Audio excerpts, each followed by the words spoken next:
Du hältst dein Kind im Arm oder vielleicht das Kind eines Verwandten. Du hältst es in den Schoß, spielst Hopper, Hopper, Reiter oder sonst irgendwas. Auf einmal kommt dieser Moment, da tut sich irgendwas. Beim Mann steht er auf, bei der Frau pulsiert es irgendwie dort unten. Oh mein Gott, was ist jetzt los? Bin ich irgendwie nicht ganz richtig oder pervers? Sexuelle Zwangsgedanken und Erregung. Darum geht es heute in meinem Video. Viel Spaß.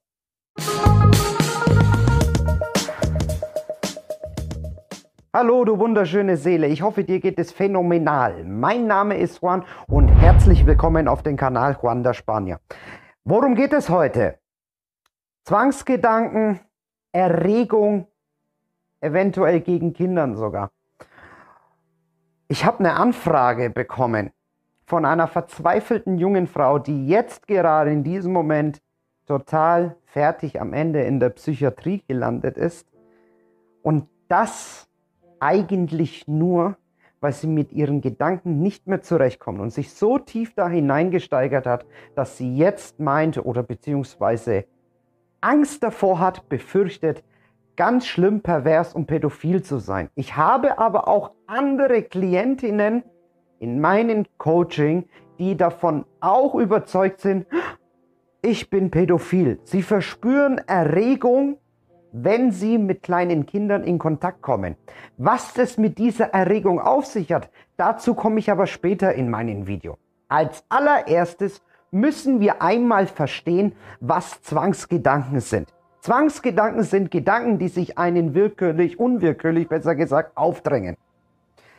Wenn dich interessiert, wie diese ganzen Zwangsgedanken ausführlich und allgemein funktionieren, dann verlinke ich dir hier oben in den i-Punkt ein sehr langes Video, das eine Dreiviertelstunde lang geht, wo ich dir ausführlich erkläre, wie der ganze Mechanismus funktioniert. Aber darum geht es heute nicht. Heute geht es darum, warum du eine Erregung verspürst, wenn du dann mit Kindern in Kontakt kommst und wie das einen fertig machen kann. Als allererstes muss man da differenzieren. Es gibt ja zwei verschiedene Diagnosen. Als allererstes zu der postnatalen Depression. Die postnatale Depression, die auch bekannt ist als die Wochenbettdepression.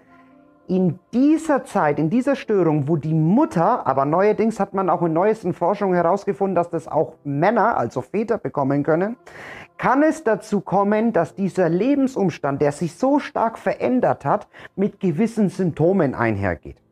Jetzt sind da die klassischen Symptome wie bei einer Depression zwar auch vorhanden, was man aber sehr, sehr oft beobachtet, ist zum Beispiel gewalttätige Fantasien gegenüber dem eigenen Kind.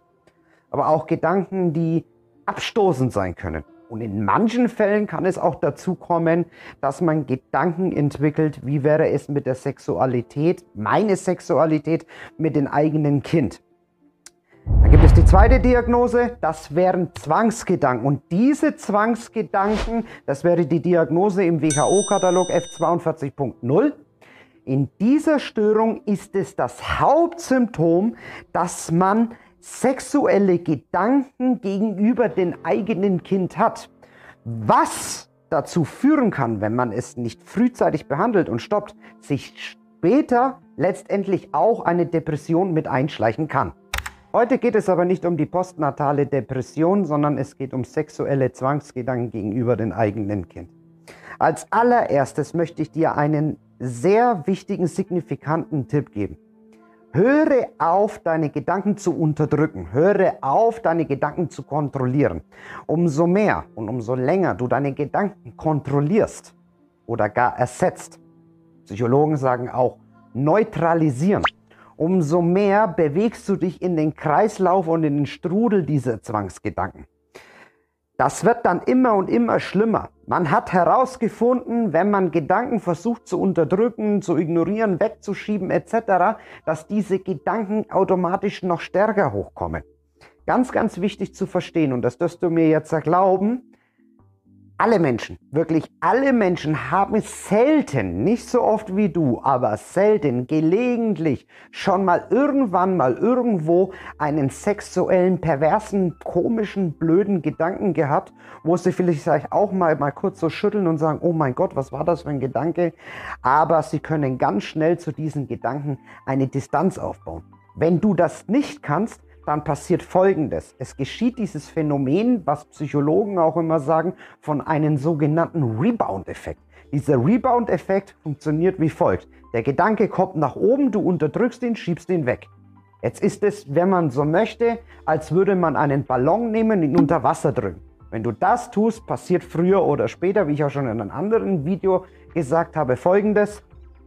Blub, der Ballon ist wieder nach oben und der Gedanke kommt erst recht. Und das Schlimmere noch daran ist, er zieht neue ähnliche Gedanken darauf jetzt an.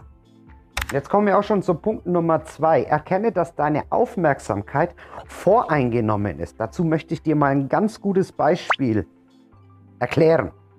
Jeder von uns, wirklich jeder, hat vielleicht schon mal, aber eher unbewusst, nicht bewusst, in seinem Leben schon mal die Erfahrung gemacht. Mir fällt jetzt ein gutes Beispiel ein, zum Beispiel bei den Ladies. Sie kaufen sich vielleicht ein neues Paar Schuhe oder eine neue Handtasche. Es kann jetzt von einer tollen Marke sein oder auch nicht. Und die ziehst du jetzt an, die ist schwarz-goldfarben und ist von dieser und jener Marke. Und dann läufst du den ganzen Tag damit rum und bist glücklich, dass du die Tasche hast. Und jetzt ist deine Fokussierung darauf, ob jemand anderes, eine andere junge Frau, auch so eine Tasche hat. Was bedeutet das? Du wirst jetzt ja ganz schnell merken, dass du am Ende des Tages, wenn du nach Hause kommst, zu deinem Ehemann hingehst und dann zu ihm sagst, Schatz, weißt du was, ich habe heute alleine schon 10 Frauen gesehen, die dieselbe Tasche wie ich tragen. Ich bin mir sicher, dass die sie entweder nachkaufen oder sie haben mich vielleicht sogar eventuell beim Einkaufen gesehen und haben die auch gekauft. Das ist jetzt vielleicht ein bisschen weit hergeholt, aber du verstehst, was ich meine. Der Fokus ist jetzt darauf gerichtet, auf die eigene Tasche und den Vergleich. Man könnte das jetzt auf alles Mögliche machen. Der Nächste kauft sich einen neuen 5er BMW und sieht jetzt auf der Straße überall nur 5er BMWs. Ich sehe nur noch 5er BMWs. Vorher habe ich nicht so viele 5er BMWs gesehen. Seitdem ich mir einen 5er BMW gekauft habe, fahren alle mit einem 5er BMW. Nein, vorher haben auch genauso viele Menschen mit einem 5er BMW gefahren. Nur du hast einen Audi gehabt und da ist es dir nicht so aufgefallen, da haben halt alle immer einen Audi gehabt. Lange Rede, kurzer Sinn. Was möchte ich dir sagen? Bei den Zwangsgedanken läuft es genauso ab. Der Fokus ist auf deine Innenwelt gerichtet. Du gehst jetzt heraus, siehst ein kleines Kind und bist die ganze Zeit auf diese Innenwelt, auf diese Fokussierung. Wenn ich dieses Kind sehe, kann sich da was bei mir tun.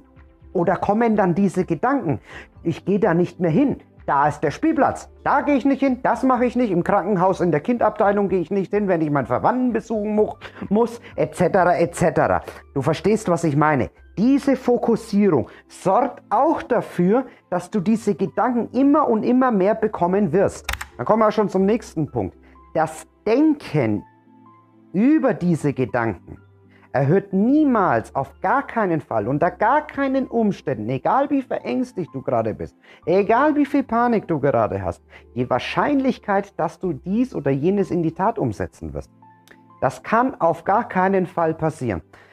Du kannst dir ja mal folgendes Gedankenexperiment machen. Du kannst dich mal irgendwo hinstellen, kannst auf einen hohen Balkon gehen im 12. Stock und du darfst nach unten schauen und darfst dir denken, ich springe jetzt da runter. Deswegen springst du nicht runter, weil du diesen Gedanken hast.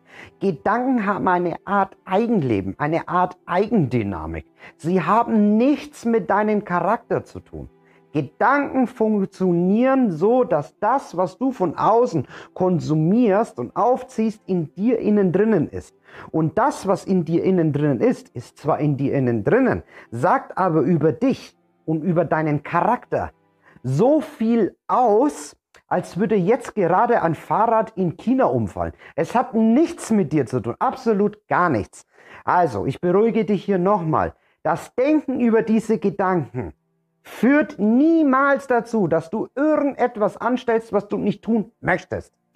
So, und jetzt kommen wir zu dem Kern dieses Videos.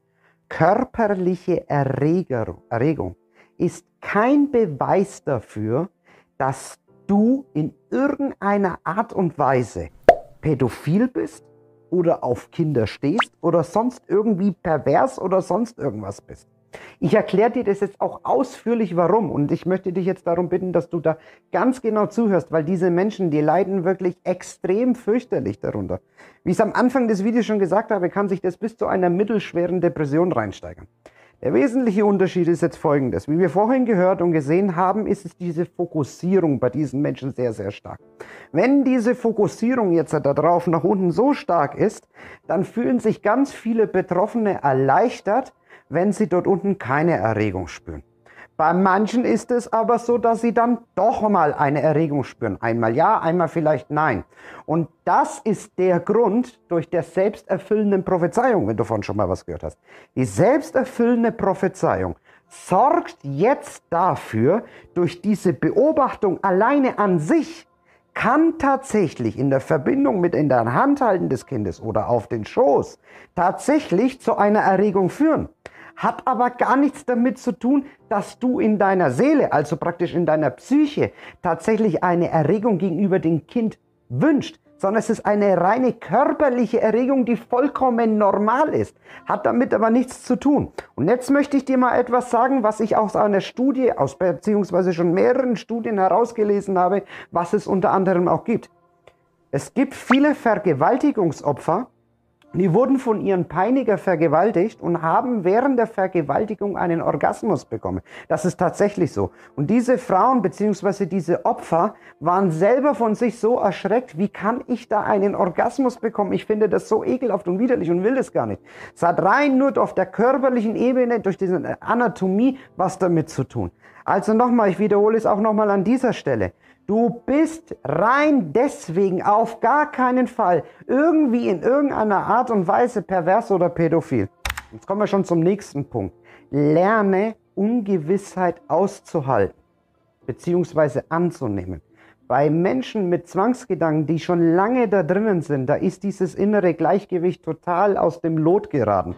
Diese Menschen haben so starke Unsicherheit, dass sie sich die ganze Zeit bei anderen absichern, bei Verwandten hast du schon mal diesen Gedanken gehabt und diesen und jenes und sonst irgendwas, was dazu führt, dass sie kurzzeitig eine Beruhigung bekommen. Langfristig schwächen sie aber ihr Selbstvertrauen. Oder sie probieren anhand von Gedanken mit Logik dieses Gefühl von Unsicherheit und Ungewissheit irgendwie wieder ins Lot zu bekommen und zu neutralisieren, was sie natürlich die ganze Zeit immer und immer wieder probieren und natürlich niemals funktioniert, weil man mit Logik, mit Gedanken seine Gefühle nicht wieder ins Lot bekommt. Das eine hat mit dem anderen nichts zu tun und funktioniert auch gar nicht. Deswegen mein Tipp hier, ganz wichtig, höre auf, dich bei anderen abzusichern, zu googeln, zu fragen, ist das normal, kann ich das und sonst irgendwas. Es wird dieses Gefühl natürlich trotzdem weiterhin kommen. Und du sollst jetzt dieses Gefühl annehmen, akzeptieren und aushalten. Lerne Ungewissheit zu ertragen. Es gibt keine 100,0%ige Gewissheit in allen Lebensbereichen des Lebens. Nächster Punkt. Falls du jetzt meinst, deine Intoleranz gegenüber den Zwangsgedanken sei gerechtfertigt, dann will ich dir 2 Gegenargumente geben, die dich auf jeden Fall beruhigen. Alle Menschen, Punkt Nummer 1, alle Menschen auf dieser Welt haben gelegentlich irgendwelche verschiedene sexuelle Gedanken, die sie irgendwie nicht für richtig finden oder nicht für sich dazugehörig.